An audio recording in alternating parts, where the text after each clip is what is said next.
안녕하십니까. 법무법인평안의 특공이 변호사 최봉윤입니다. 음주 측정 피하려다가 더 큰 처벌을 받을 수도 있다고요? 현직 변호사가 알려드리는 음주운전 꿀팁. 여러분, 혹시 한 잔 정도는 괜찮겠지라는 생각으로 운전대를 잡으신 경험이 있으신가요?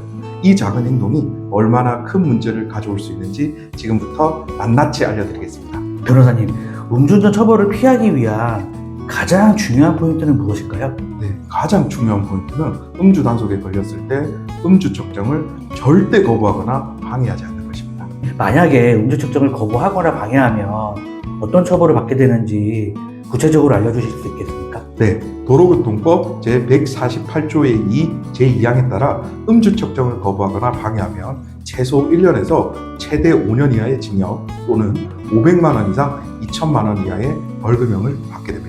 음주운전 측정할 때 숨을 조금씩 나눠서 부는 것도 문제가 될까요? 네, 이런 생각하시는 분들 의외로 많으시더라고요.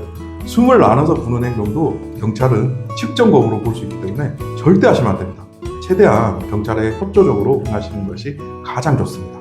경찰 조사에서 어떻게 대응하는 게 가장 효과적일까요? 네, 경찰 조사에서는 무엇보다 솔직한 태도가 가장 중요합니다. 술을 마신 양이나 시간을 거짓으로 말하면 추가 조사나 압수수색을 당할 수 있습니다. 경찰이 내비게이션 기록이나 카드 사용 내역을 조사할 수도 있으니 처음부터 진실하게 말하는 게 좋습니다. 제가 맡았던 경험상 술을 안 마셨다고 거짓말을 했는데 술집 CCTV를 통해 술을 마신 게 발각된 경우도 있었으니 최대한 조심하시는 게 좋습니다. 그렇다면 법원에서는 음주운전 사건에서 어떤 점을 가장 중요하게 볼까요? 네, 법원은 재범 가능성을 가장 중요하게 봅니다. 따라서 다시는 음주운전을 하지 않겠다는 진심을 반성문이나 음주운전 예방교육, 사회봉사활동, 기부 등을 통해 확실히 표현하는 것이 가장 좋습니다. 사건 초기에 빠른 대응이 가장 중요할 것 같은데 그 이유는 뭘까요? 네, 음주운전 사건뿐 아니라 모든 사건이 그런데요. 초기 대응이 중요한 이유는 첫 경찰 조사 때 한 말이 법적 증거로 기록되기 때문입니다.